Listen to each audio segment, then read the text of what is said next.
बिस्मिल्लाहिर्रहमानिर्रहीम। आज हम हाइड्रोकार्बन्स के नेक्स्ट टॉपिक को पढ़ेंगे, पेज नंबर 136।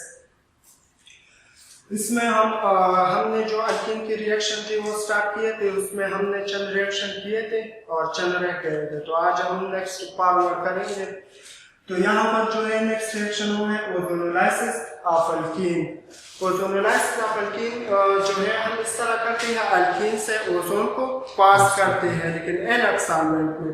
एनअक मतलब क्या है? जो सॉल्वेंट हम यूज करेंगे इस रिएक्शन में वो रिएक्शन नहीं करेगा, उसमें रिएक्शन में इन्वॉल्व नहीं होगा, तो उसको हम एनअक कहते हैं, एनअक सॉल्वेंट कहते हैं। तो यहाँ पर जो अल्कीन की ओजोनोलाइसिस का मतलब क्या है?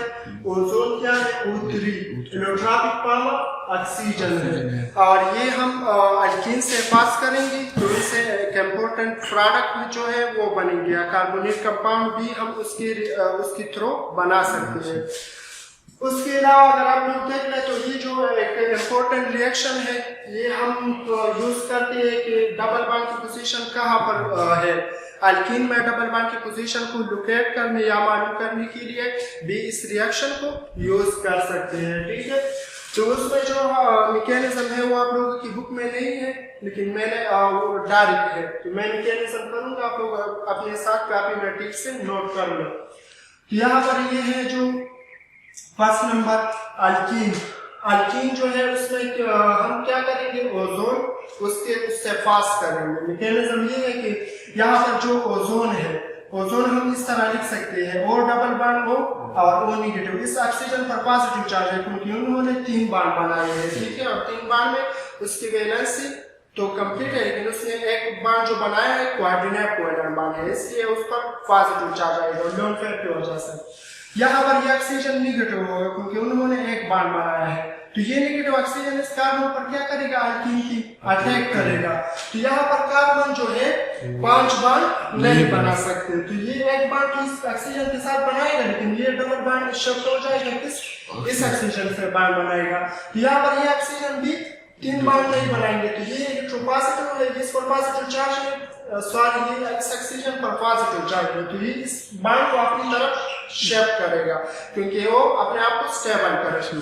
तो यहाँ पर इसके लिए जो हम हीट देते हैं वो है 100 डिग्री से, ठीक है। तो यहाँ पर आप लोग देख लेते हैं कि ये इस कार्बन के साथ बॉन्ड बना इस ऑक्सीजन में, और यहाँ पर ये ऑक्सीजन के साथ इस कार्बन में बॉन्ड बना, और यहाँ पर जो डबल बॉन्ड थी उस ऑक्सीजन के साथ शिफ्ट हुआ, इस ऑक्सीजन की तरफ शिफ्ट हुआ। तो यहाँ पर ये जो कंपाउंड बना उसको हम कहते हैं मोनोओजोनाइड कहते हैं। क्या कहते हैं? मोनोओजोनाइड। ये अनस्टेबल होता है बहुत ज्यादा, इसलिए अनस्टेबल होता है क्योंकि यहाँ पर जो ऑक्सीजन है वो हर एक ऑक्सीजन के साथ 2-2 लोन पेयर है। तो ये लोन पेयर जो है आप लोगों ने valence bond theory VSEPR theory में पढ़ी है कि वो क्या करते हैं? रिपल्शन को कास्ट करते हैं। तो यहाँ पर उन्होंने बहुत स्पेस को ऑक्युपाई किए, तो यहाँ पर मैक्सिमम रिपल्शन होगा लोन पेयर की तरफ, तो इस वजह से ये मोनोओजोनाइड बहुत अनस्टेबल होगा। तो ये अपने आप को स्टेबलाइज करने के लिए रीअरेंज होगा। नेक्स्ट स्टेप में ये क्या होगा? रीअरेंज। तो रीअरेंज से ये किस तरह होगा?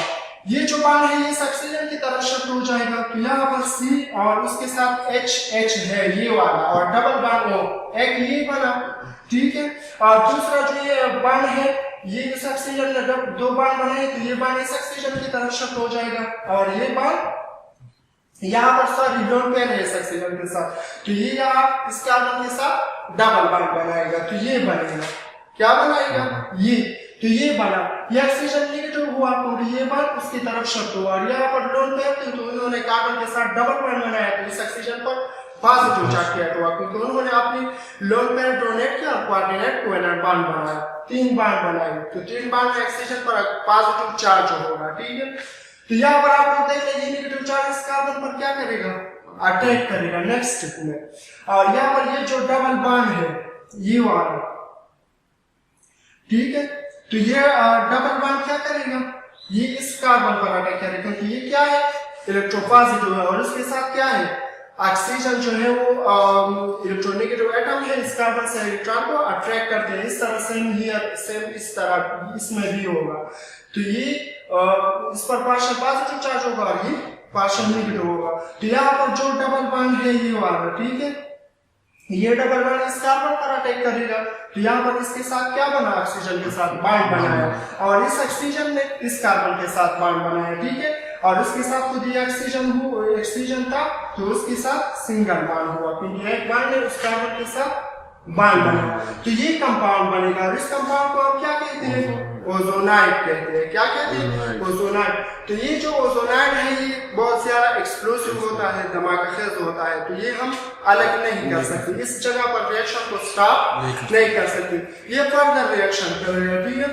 तो यहाँ पर इसमें हमने जिंक भी डाला है, जिंक एज अ कैटालिस्ट होगा, ठीक है। तो जिंक हमने डाला है, जिंक क्या करेगा, ये जो ओजोनाइड है उसको क्या करेगा, हाइड्रोलाइज करेगा, ठीक है, उसको ब्रेकअप करेगा।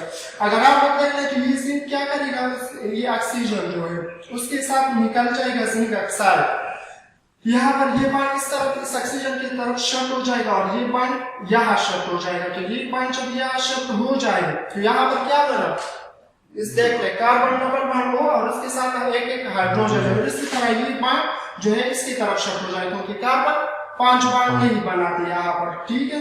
तो यहाँ पर ये बॉन्ड इस तरफ शिफ्ट हो जाएगा, तो यहाँ पर भी कार्बन डबल बॉन्ड हो और उसके साथ क्या है, एक एक हाइड्रोजन है, ठीक है। तो 2 अल्डिहाइड बनेंगे, क्या बनेंगे, अल्डिहाइड, और ये ऑक्सीजन जिंक के साथ निकल जाएगा एज जिंक ऑक्साइड। तो यहाँ पर ये जो रिएक्शन है ओजोनोलाइसिस ऑफ अल्कीन, उनसे हम क्या करते हैं, हमसे हम preparation of carbonic compound aldehyde और कीटोन भी बना सकते हैं, ठीक है। और ये डबल बॉन्ड अल्कीन में डबल बॉन्ड की पोजीशन को लोकेट करने के लिए भी हम यूज कर सकते हैं इस रिएक्शन को। ये आप लोग की बुक में 2-3 जगह है, अगर आप लोग यहाँ से समझे तो बाद में भी सेम इस तरह मैकेनिज्म होगा। नेक्स्ट जो टॉपिक है वो क्या है आप लोगों का, पॉलीमराइजेशन है। क्या है, पॉलीमराइजेशन। तो पॉलीमराइजेशन मैंने आप लोगों को बताता हूँ कि ये एक प्रोसेस है,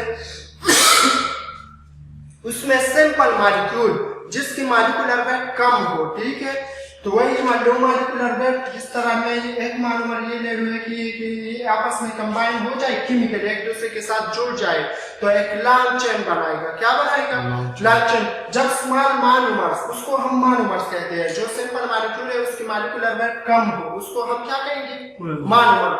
जो पॉलीमर्स बनाती है उसकी रिएक्टर को हम मोनोमर्स कहते हैं। तो ये जो मोनोमर्स एक दूसरे से केमिकली जब कंबाइन हो जाए तो एक लॉन्ग चेन बनाएगा, ठीक है।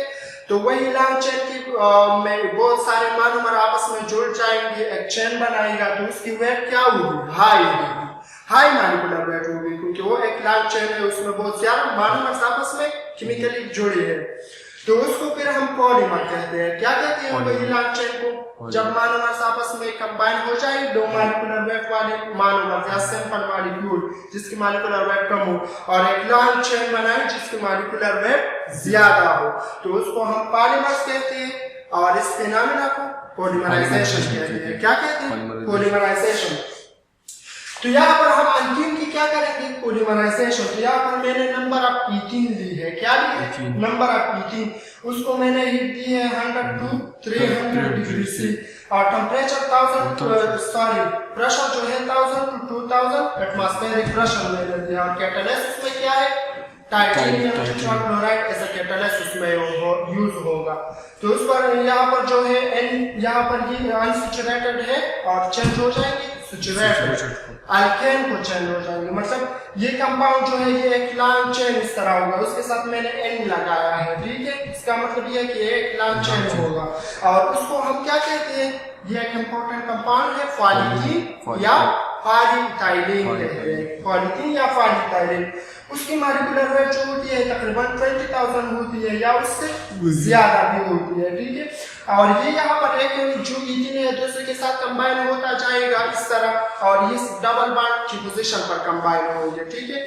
और ये इस तरह क्या लॉन्ग चेन बनाएगा, तो ईथीन की मोनोमर्स कंबाइन होंगे और पॉलीथीन की पॉलीमर्स बनाएंगे। तो ये एडिशन पॉलीमर के एग्जांपल है। पॉलीमर की मुख्तलिफ टाइप्स है, तो ये कौन सी पॉलीमर के एग्जांपल है, एडिशन, क्योंकि उसमें मोनोमर्स एक दूसरे के साथ ऐड होते हैं। एक इथीन की मोनोमर दूसरी के साथ, और ये जो डबल बॉन्ड है ये सिंगल को चेन होंगे और एक लॉन्ग चेन बनाएगा, उसको हम पॉलीथीन या पॉलीटाइलिन कहते हैं। और ये एक इम्पोर्टेंट क्या है प्रोडक्ट है, ये पॉलीमर जो है उसकी मुख्तलिफ यूजेज है।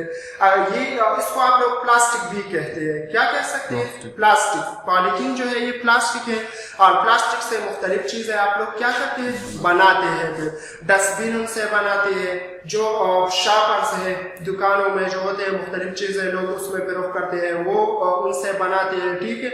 और उनके अलावा जो कारपेट में यूज होते हैं, मुख्तलिफ प्लास्टिक से मुख्तलिफ जो चीजें बनती है इस पॉलीथीन से हम क्या करते हैं, बनाते हैं, ठीक है, क्योंकि ये प्लास्टिक है असल में।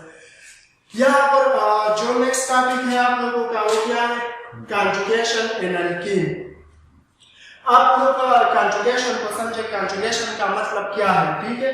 तो कॉन्जुगेशन का मतलब ये है कि वही अल्कीन जिस तरह E1 ब्यूटाडाइलिन है, अगर आप लोग देखें इसमें यहाँ 1 पोजीशन पर डबल बॉन्ड है और दूसरा 3 पोजीशन पर डबल बॉन्ड है, तो ये क्या 1,3 ब्यूटाडाइलिन। तो ये 1,3 ब्यूटाडाइलिन जो है उसमें 1 और 3 पोजीशन पर डबल बॉन्ड है और ब्यूटा है, और कितने डबल बॉन्ड है, 2, तो डाइलिन हुआ, ठीक है। तो उसमें अगर आप लोग देखें फर्स्ट डबल बॉन्ड है, फिर सिंगल, फिर डबल बॉन्ड, तो उसमें कॉन्जुगेटेड अल्कीन हम उस अल्कीन को कहते हैं कि जिसमें अल्टरनेट डबल सिंगल बॉन्ड, क्या डबल, अगर एक डबल बॉन्ड हो तो फिर सिंगल, फिर डबल एंड सो ऑन, ठीक है। तो वही अल्कीन को हम क्या कहेंगे, कॉन्जुगेटेड अल्कीन कहेंगे, और इस फिनोमेनन को कॉन्जुगेशन कहते हैं, ठीक है। तो ये जो कॉन्जुगेशन होती है उसमें ये डबल बॉन्ड जो होती है ये डीलोकलाइज हो जाए, क्योंकि ये डबल बॉन्ड यहाँ आ सकते हैं, रेजोनेट स्ट्रक्चर बनाएंगे, और ये डबल बॉन्ड यहाँ शिफ्ट हो गया, ये डबल बॉन्ड यहाँ आ सकता है और ये डबल बॉन्ड यहाँ भी जा सकता है, तो इसको हम कॉन्जुगेटेड अल्कीन कहते हैं कि ये जो डबल बॉन्ड है ये एक दूसरे के साथ कॉन्जुगेशन है, डबल और सिंगल बॉन्ड। तो अगर आप लोग देखें इसकी हम अगर स्ट्रक्चर की बात करें तो मैंने आप लोगों को बताया था कि उसमें अगर आप लोग एक कार्बन को देख ले, इसके साथ डबल बॉन्ड है कि नहीं है, इसके साथ भी डबल बॉन्ड है, इसके साथ भी ये डबल बॉन्ड है और इसके साथ भी ये डबल बॉन्ड, तो हर एक कार्बन के साथ डबल बॉन्ड है कॉन्जुगेट अल्कीन। तो इसमें हर एक कार्बन जो है वो क्या कौन सा हाइब्रिडाइज होगा, sp2 होगा, क्या होगा, sp2, क्योंकि यहाँ पर जो है मैंने आप लोगों को बताया अल्कीन जिस कार्बन के साथ डबल बॉन्ड वो sp2 हाइब्रिडाइज होगी, और जिस कार्बन के साथ R सिंगल बॉन्ड वो sp3, अगर ट्रिपल बॉन्ड हो तो sp। तो यहाँ पर जनरल फार्मूला हम लिख सकते हैं, एक कार्बन में ले लो अगर उसमें 1s कंबाइन होता है कितने की, 2p के साथ, तो यहाँ पर 1 और 2 3 और s और p sp2, तो एक कार्बन 3sp2 हाइब्रिड ऑर्बिटल बनाएंगे, कितने बनाएंगे, एक कार्बन 3 बनाएंगे, ठीक है। तो एक कार्बन के लिए मैं लिखता हूँ कौन सा स्टेट कार्बन की एक्साइटेड स्टेट, ठीक है। तो यहाँ पर कार्बन के एक्साइटेड स्टेट में इस तरह होता है कि जो 2s1 से 2s2 सॉरी इससे इलेक्ट्रॉन जंप करके pz में होगा, ठीक है। तो ये मैंने एक्साइटेड स्टेट लिया क्योंकि कार्बन 6 है तो 1s2 2 इलेक्ट्रॉन ये 3 4 5 6, तो कार्बन 6 है, तो उसमें s से मैंने इलेक्ट्रॉन को शिफ्ट की है कहा था 2pz1 है उसमें। तो इसमें इस तरह होता है हाइब्रिडाइजेशन में कि एक s जो है वो मैक्स हो जाते हैं कितनी p के साथ, 2p के साथ, तो ये sp2 क्या है, sp2 हाइब्रिडाइजेशन बनाएंगे। अगर आप लोग इस तरह कर ले तो ये मैंने एक कार्बन के लिए ये ली है, इस तरह ये दूसरा भी इस तरह होगा, तीसरा भी इस तरह होगा, चौथा भी इस तरह होगा, और हर एक कार्बन जो है वो कितने sp2 ऑर्बिटल देंगे, 3 हाइब्रिड sp2 ऑर्बिटल देंगे, और एक जो है यहाँ पर ये क्या है, ये अनहाइब्रिडाइज है, क्या है, अनहाइब्रिडाइज। अनहाइब्रिडाइज मतलब ये जो pz है ये हाइब्रिडाइजेशन में हिस्सा नहीं लेते। तो यहाँ पर देख ले एक कार्बन मैंने लिया है, एक ये 1 नंबर कार्बन है, ठीक है, तो उसने एक sp2 ये ली है, एक ये और एक ये, तो एक के साथ एक उसके साथ क्या है, स्फेरिकल वो हाइड्रोजन है, और p का डबल शेप है, मैंने आप लोगों को पहले बताया था कि उसके हम सिंगल लोग लेते हैं क्योंकि एक लोग श्रिंक हो जाता है, ठीक है। तो यहाँ पर ये sp2 जो है ये लीनियर ओवरलैप करके दूसरे कार्बन के sp2 के साथ सिग्मा बॉन्ड बनाएगा, तो उसमें कितने सिग्मा बॉन्ड है, एक कार्बन में बनाई है 1 2 3, तो 1 2 3 सिग्मा बॉन्ड है और एक इसमें अनहाइब्रिडाइज रह गया है, ये जो मैंने शेप किया है, और इसमें भी एक अनहाइब्रिडाइज होगा। वो क्या हो, कौन सा होगा, 2pz1, उसमें हाइब्रिडाइजेशन नहीं शामिल किया है। तो एक इसका अनहाइब्रिडाइज और एक इसमें अनहाइब्रिडाइज, ये दोनों साइड वाइज ओवरलैप करके कौन सा बॉन्ड बनाएगा, यहाँ पाई बॉन्ड बनाएगा, डबल बॉन्ड पाई बॉन्ड बनाएगा। इस तरह उसमें भी तीसरा कार्बन, उसमें भी 3 sp2 बनाई है, एक ही उसके साथ सिग्मा बॉन्ड बनाई है, दूसरी पी के कार्बन की पी के साथ, और एक ही इस कार्बन वाली के पी के साथ हेड टू हेड ओवरलैप करके सिग्मा बॉन्ड बनाया है। एक उसके साथ क्या है, हाइड्रोजन स्फेरिकल, ठीक है, तो उसके साथ सिग्मा बॉन्ड बनाई है। तो हर एक कार्बन ने कितनी बॉन्ड बनाई है, यहाँ पर 3 जो है उसमें सिग्मा बॉन्ड है, ठीक है, उसको देख ले। 2 इसने बनाई हाइड्रोजन के साथ और एक इसके हेड टू हेड ओवरलैप करके कार्बन कार्बन में सिग्मा बॉन्ड बनाई है, ठीक है।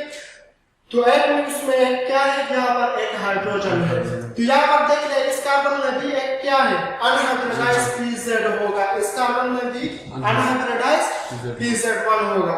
वो भी साइड बाय ओवरलैप करके यहाँ पर क्या बनाएगा, डबल बॉन्ड या पाई बॉन्ड बनाएगा, ठीक है।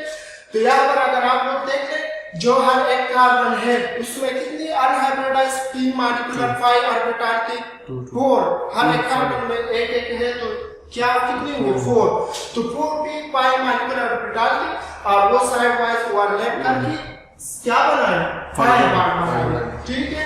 तो ये उसका स्ट्रक्चर है। अगर आप लोगों को मैं यहाँ पर दूसरा अल्कीन दे दूं, उसमें मैंने कितने बॉन्ड बनाए होंगे, 3 ट्राईन वाला मैं दे दूं, ठीक है, हेक्साट्राईन, तो उसमें भी आप लोग इस तरह स्ट्रक्चर बना सकते हैं, ठीक है।